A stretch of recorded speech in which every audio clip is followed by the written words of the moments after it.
In your professional experience as a dog trainer, what do you see as the fallouts for the use of shock collars, prong collars? Oh, it's several. I mean, where do you want to start? I mean, it's everything from physical evidence. I mean, you can see harm to the neck. Certainly, I've seen that before. You can see physical, fidgetiness and anxiety.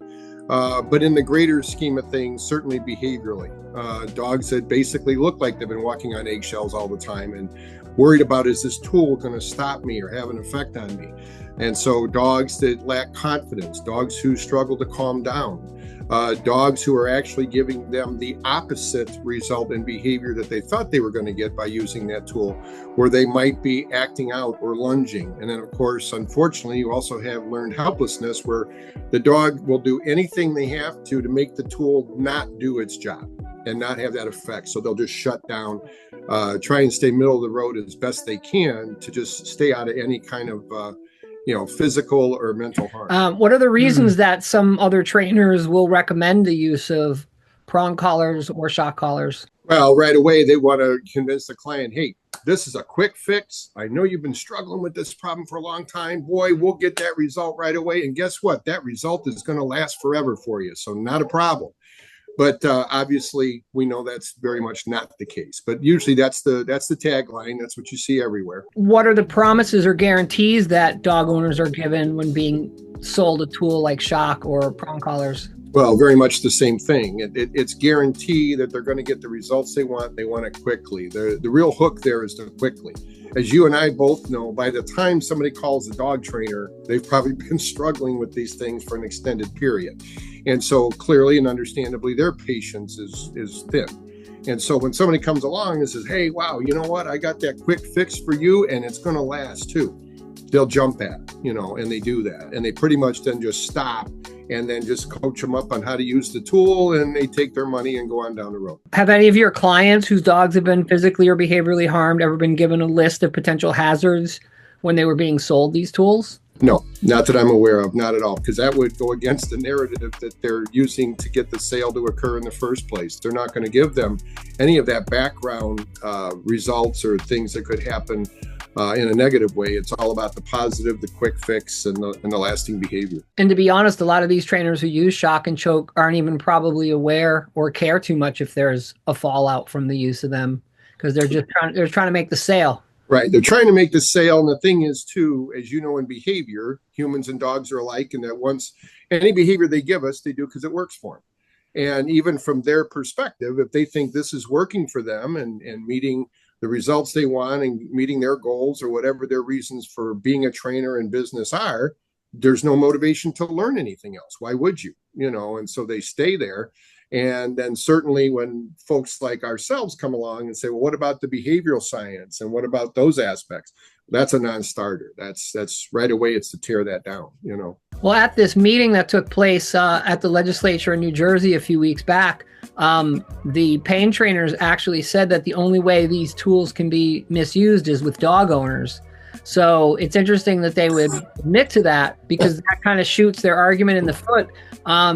As I mentioned in an interview I did with another trainer earlier today, I said, if that's the case, then why are you recommending it if there's a chance they'll abuse it? Because I said, the worst that I'll get is, the dog had an adverse reaction to the treats and they had diarrhea for a couple of days.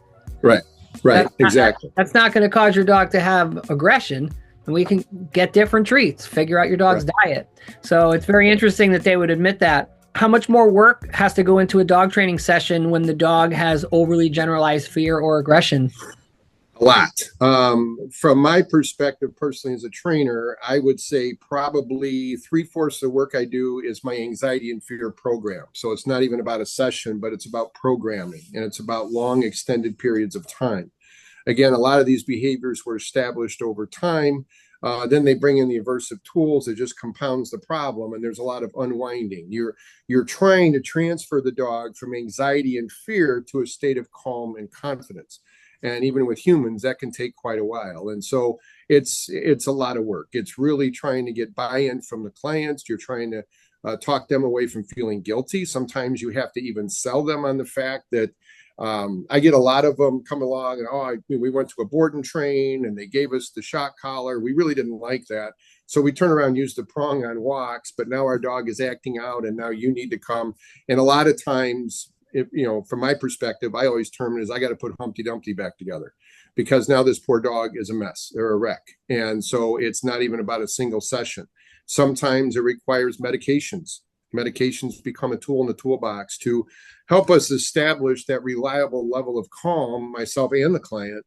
So that's in that calm state of mind is where the behavior modification occurs. And then the hope is you can unwind the meds down the road.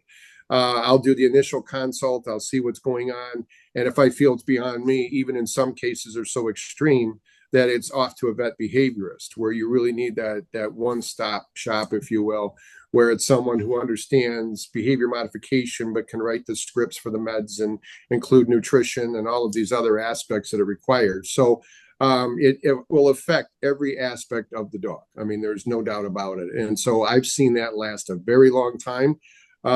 Unfortunately, and as you know, there's a saying in dog training, you can't save them all. And sometimes we get to a point where, you know what? Maintenance is the best move we got here. We just can't get through where the level of damage has been done. And so, and I always, just like you do, I always preach safety, safety first and foremost. You can't overplay it. If we underplay it, we can't get a do-over. And so, and then you have those discussions with those folks, and those are not easy discussions. Sometimes it's rehoming. Has there been discussions of behavioral euthanasia? Absolutely. Not an easy one. I'll never make that call. That's not my place, but I can certainly counsel them and talk with them about that. But all of these things have resulted from that. I would say, like I said, about 3/4 of my work is probably my anxiety and fear program. And I would say better than half of that is because of the use of aversive tools, shock, prong, dominance approaches, things like that. So it's quite extensive, and even for us, the trainer who can come in and know what we're doing and able to help, it's wearing on us too. It is. I mean, it's a challenge. There's no doubt about it. So suffice it to say, if these approaches that cause dogs fear and pain and end up giving them, even more behavior issues, if they were removed, it would not only make the life of dog trainers easier, but it would make the life of dogs and dog owners a lot easier, despite whatever issues the dog had. Yes, it would be much easier if we didn't have these things. Then, because when you approach from positive reinforcement training, okay, we're meeting the dog where they are, and then we're helping them develop in a very patient and consistent fashion with empathy to help them achieve that level of confidence to where your dog eventually is actually a very good decision maker. They will learn that in many situations, hey, when we do this, I do that, it gets me that reward that I can always count on. Got it. I got this. And your dog, we always want to be able to put them in positions where they can make their own decisions. And so those are the behaviors that are more humane. They're less debilitating, whether it's physical, emotional health, or wherever that might be. But it's also the best fix for the behavior you don't want is to create and reward the one we do. And then it becomes more reliable and long lasting and really less stress on everybody involved. And that should be the goal, right? To reduce everybody's stress, regardless of whether the dog's just jumping on the tables or where they've got a really serious behavior. The main goal, I always tell people, is my job is to reduce your stress. My job is to come in and give you some practical stuff to work on and ways to manage your dog so that you have less stress. And as we know, and you've mentioned it a couple of times, it's a process. There is no quick fix. And usually if it is a quick fix, it's something benign like, well, put a gate here so your dog can't jump on people. Or, maybe you want to walk down this street if you're telling me this street over here is really problematic. Some general guidance for people to just have less stress versus these snake oil salesmen who want to sell. And a lot of these trainers, they actually show up with the shock collar for sale. Oh, absolutely. Absolutely. You get the board and trains and again, I'm not here to beat up other people. I'm not trying to be, but I'll have people say, oh, we sent our dog off to a board and train and he was there for 2 weeks. And then we come there and in 2 hours, they try to encapsulate what they did in 2 weeks, which you and I both know that transition's not going to work. And by the way, here's a prong, here's a shock, be on your way. And then all of a sudden they get headlong into that. They don't know how to do any of this or what's going on. So when you misuse any tool, even though it's the wrong tool, you're going to get an even worse result.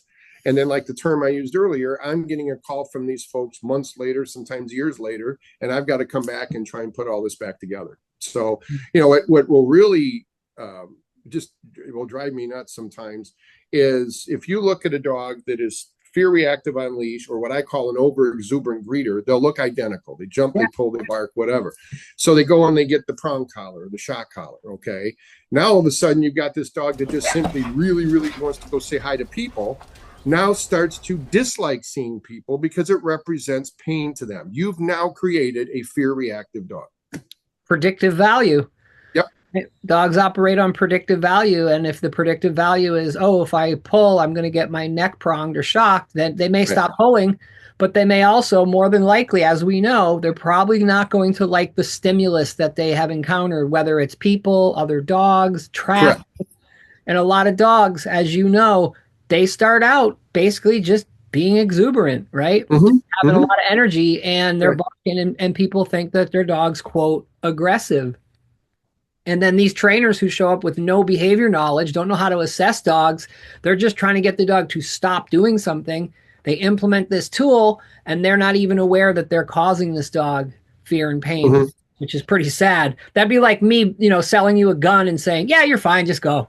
Yeah, you're good. Have a good time, And they used to do that a long time ago, but that's when we had a lot less people. Anything that you would like to add for the politicians, considering the legislation in New Jersey is to ban the use of shock and prong collars? What would you like the legislators here to understand? Well, as an elected official, your charge by virtue of your office is to not only represent the people, but to provide for the safety and tranquility of the general public at large. So your charge would be to create the best environment, in this case for dog training, that is going to ensure the tranquility and the safest situation, not only for the dog and their immediate family, but the general public, who can also very well be affected by a dog who's acting out because of use of these aversive tools. So I would say, based on just by virtue of what your position requires, you should be passing this legislation.